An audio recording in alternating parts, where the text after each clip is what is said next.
Y'all, the spring update finally dropped, and the tier list has changed. They added a bunch of 1-pip shadow and hand spells, and they also changed a couple of spells around for many schools. So I'm sure people are wondering, what are the best schools and worst schools in Wizard101 right now? So today, we're going to be ranking every school at max level PvP based on the most recent changes. These are just my first thoughts because the meta is still forming, but I think I'm more or less right. Now, starting right off, I think at the bottom of this tier list, at max level anyways, is Ice. Y'all, this is the second time in a row I made one of these videos. Ice is the bottom of the barrel. But you know what? At the end of the day, the shads were the primary reason that this update was either gonna be a nerf or a buff to every school. And it's sad to say this, but Ice's spell elements just really did not open up that many new options for them. Right? They did this twice with the school, which I don't think they did with any other school. But basically, right, you have one shadow spell that can be used as a hit and weakness. You have another shadow spell that can be used as a hit and weakness. You have one shadow spell that can be used as a hit and double shield. You have another spell that can be used as exactly a hit and double shield. And considering that Ice has already had a hit and double shield in the form of another spell, the only new utility that we really got as Ice Wizards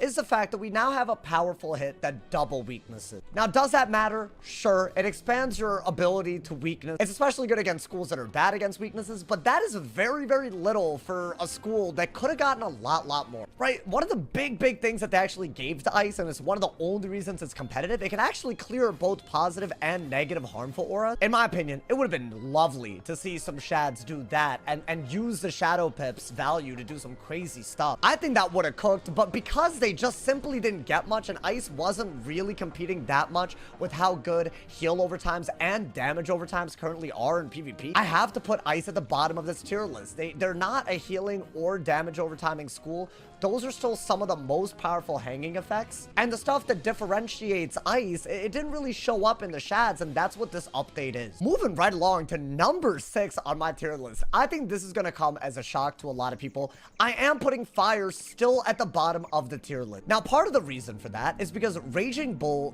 did get nerfed, and now it doesn't detonate 3 dots with the 160% buff. That's something that we saw in test run. So very quickly, it was already like, you know, pretty situational. Now it's very situational. This isn't like a crazy new thing that bolsters Fire's dots. It makes things that are already good better, and that's really why this is a problematic spell in some matchups. Right? Dots are doing well over Fire's DPP simply for them being dots. They get a multiplier that basically gives Fire storm damage per pip, except it's in damage over time form. So like, I mean, I guess this is a buff. It's not anything too crazy. The real thing, in my opinion, that Fire really got this update is Fire from Above. I think a double trap is really good. However, now that it looks like there are more schools with access to traps, I honestly think we'll see more trap counters than we ever saw before. I think once the meta settles, I think people will pack plenty of trap counters. They're already packing so many dot counters. Could you compete as a Fire? Absolutely. You have dots that you can literally spam. The second your opponent deck fails, you're probably good to go. But I would not consider a school good simply because you can spam some hanging effect as quickly as possible. I think that's fine if you win that way. It's probably just you taking advantage of the way the game design works right now. I think you'll have plenty of success, especially if you use the fusion formula, which is the triple dot for a move. Right, this is a 7-pip triple dot, and you have spells that, you know, further, you know, make your dots better. Now you have a Freet and Raging Bull that you could use. But that's nothing different than how Fire has always been. If you go against someone with enough dot counters, this will literally never work. It's literally just hoping that your opponent is either deck failing or they don't have enough copies of the counter. I think that's pretty silly. I would not call a school that's relying on your opponent's deck to be bad to be a good school under this tier list. So I'm putting it number 6. Now, maybe quite controversially, I'm gonna be putting Life at number 5 on this tier list. Now, this is huge because I think I put Life at the very top in the last tier list. The major reason for this, I think all their dots becoming bomb dots, if y'all are unfamiliar with this change, they basically made it so that all their damage overtimes, instead of hitting every round, they sometimes have an initial hit. But really the way that they work is they hit all of that, you know, damage overtime damage all at once at the end of however many rounds. Right? So a spell like Burrowing Bane, it used to do 820 damage over with 2 dots like spread out over 5 rounds. Now all of this damage is at the end of the 5 rounds. That makes a huge part of their identity really bad, and I feel like now all they really have is that they can heal a lot better than every other school. But I think the second a school gets like, you know, super you know, one-dimensional,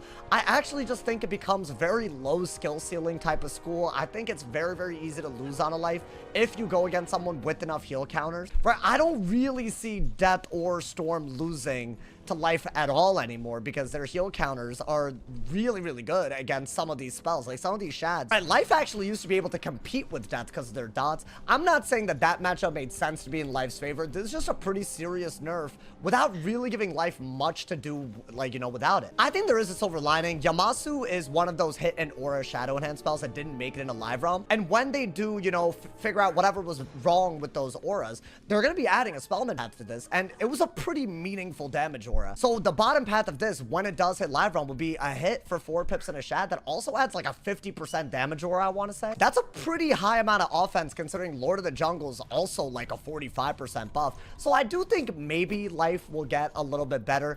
I honestly think if you want to hit Warlord, this is the first school that you could probably do it pretty easily on this tier list. And why do I say that? Because if you pack enough heals, pack like Gnomes, which gives you heals for healing, right? If you really are willing to go as far as that, you probably can frustrate enough people into fleeing, because unlike other, like, you know, things that you can spam, heals literally reset the game. Is everyone that casts a heal a Jade? Absolutely not. I'm just gonna be honest. I think healing is actually really good. I don't understand why they made Goat Monk better. They made Hungry basically 3 times more healing than the damage that it does. Right, and making dots worse just makes people want to pack even more heals, like Gnomes, which gives you 810 healing per heal over time on you after hitting. I think until we get that Yamasu aura, right now, life would not be that much higher on the tier list, because if you go against someone with enough heal counters, you're probably just not going to win. Now, I'm going to be putting Myth at number 4 on this tier list. Now, this was actually a hard one for me to, like, come to, right? Because Life and Fire, like, at least they can spam stuff. I would argue that Myth doesn't really have, like, a hanging effect that you can spam. But here's the thing. Myth's best spell and the lead up to it have not changed this update. You can just blade up over and over again. You can hit through any sort of debuff in the game, weaknesses and shields alike. Right, if you just buff like crazy until you get to 11 pips, that's the win condition that has not changed at all. What has changed, however, is that Yaga, now that it's a 1 shadow pip spell,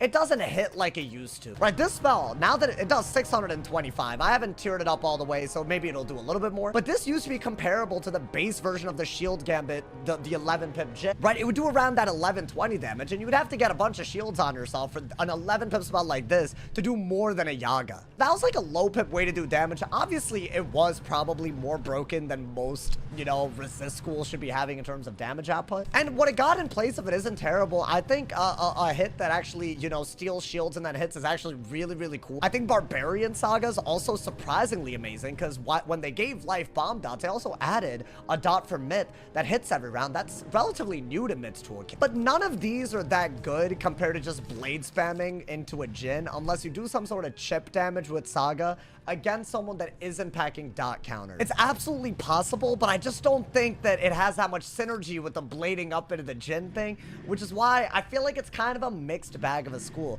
You still have some really bad matchups as a Myth, like including Life, including Fire, including Storm because of Stormel. Balance is just good against like every ass school, so like really you're only happy if you get a Death or an Ice, which, I mean, should you really struggle to beat schools where you can hit through 2 of their identities? They're both weakness and shield schools. Myth shouldn't even struggle that much against them. So I don't really know how much of a W that is for Myth. I think it's decent against those schools, but that's about it. Now, number 3 on this tier list is the school that I'm happiest about moving up in the world, in my opinion. I honestly think that Death got some of the best shads this update. The new Grim, honestly, the weakness is super powerful. It actually is better than the old Grim, in my opinion, simply because you could use it a little bit more. So the 2 Shadow Pip version of this did like 900 damage and slightly worse weaknesses. This just seems like a really good spell once you max tier it. Kisma's also a super high utility hit and blade. And right now, nobody's talking about this, but just like Yamasu, I think this is probably going to be a hit and aura that once it hits live realm, it's going to be nuts. Krulu, when they fix the glitch and, you know, introduce this in a live realm, will be a hit that also does a weakness aura basically for free without fusion, none of that. That's a very, very powerful utility. I think auras are basically the reason some matchups even become wins or losses. So having a natural hit and weakness aura that also drains, I think this is going to be a demon spell on the death. So not only is death number 3, I think it could even have the potential to move up past number 2 on this tier list. The one reason why I couldn't put this way above everybody else is because, unfortunately, death doesn't have any natural dot counter, and that makes some matchups like fire and maybe even myth really, really annoying, because the damage on dots or more, you're gonna want to remove them or out-trade them, and that's hard to do without dots of your own. But one thing to consider is that life wizards, because all of their dots are basically bomb dots, you're probably not going to see those dots in PvP as much as you used to. So you're actually going to have one less matchup where dots are as oppressive. That's another thing that really, in my opinion, plays to Death's favor in this tier list. But yeah, Death's, some of its matchups just literally got better. Some of its spells make other matchups that used to be hard even better. I think Death is in a really, really solid spot, even though it sounds kind of low being number 3. I think the remaining 2 are OP.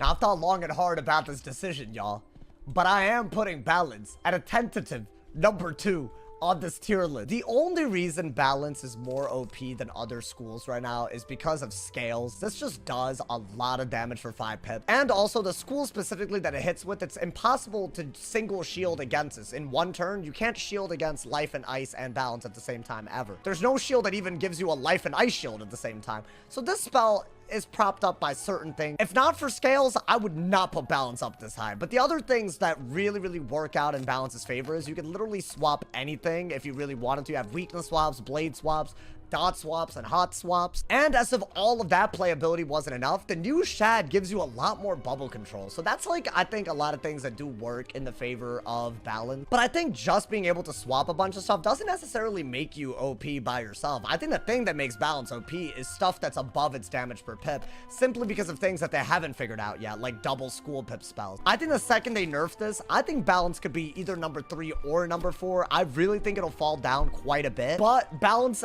is near the top of the tier list for yet another update. So all the balance mains, I hope y'all are happy. And yes, y'all might have guessed it. What this does mean, for the first time maybe ever, in any of these tier lists, I am putting Storm at number 1 at level 170 PvP. Why do I say this? This Shadow Enhanced spell update, really what it did was just remove 2 Shadow Pip spells from everybody.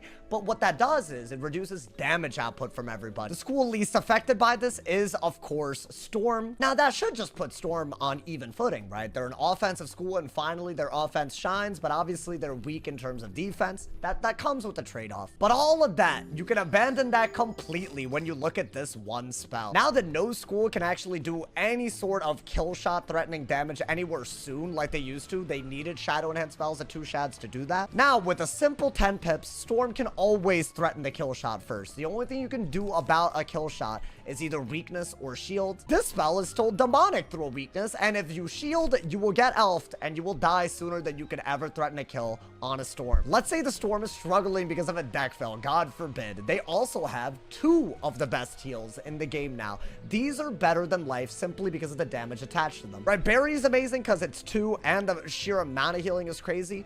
Dark and Stormy is just nuts. Like, the damage for the healing is absolutely nuts. This is just a very, very crazy spell. The one thing that really held back Storm was that it's not really that tanky, so it's rare that you really get 2 Shadow Pips and you actually pull a double Shadow Pip spell all at the same time. It's hard to control for that, but it's much, much easier to control for only ever needing 1 Shadow Pip at a time, whether that's Dark Surge, Dark and Stormy, or Shadow Strike. The only matchup you're gonna really struggle against is Death, and that's because while they won't be able to shield well against you because of Storm out, their weaknesses are strong enough, right? They could do like 60% weaknesses. It's the only school that can really naturally set that up. It's the only school that can really give Storm a run for its money. Every other matchup is in Storm's favor. That is 6 out of 7 matchups. That puts it easily at the top of this tier list. If you're wondering about Ice, which is the other counter matchup, let's say that they don't run Storm or Death. Let's say they don't feel the need to set for the school they're supposed to counter. Just heal. It's that simple. They can never keep up with all this healing. If they 3-fold, the only thing you have to think about is, you know, for the same amount of pips, getting rid of the 3-fold and then healing. You could also heal through infections and still outvalue them. Storm is OP off of Storm Elf and the Shad change combined. I don't know what else to really say. If y'all disagree, I'd love to hear y'all's thoughts. But yeah, y'all, this is the early the earliest version of this meta's tier list, there are more spells that are going to be released. There's more gear that's going to be released. So things might change. New strategies might be found. New dual schooling combos. But I'd love to hear y'all's thoughts. Which of the school placements do y'all agree with? Which rationales do you disagree with? Hopefully y'all enjoyed this. Hopefully y'all found it informative. Drop a like if you enjoyed. Leave a sub review. And as always, if somebody hasn't told you you're awesome today, they doing something wrong. Stay awesome, y'all. See y'all soon. And yeah.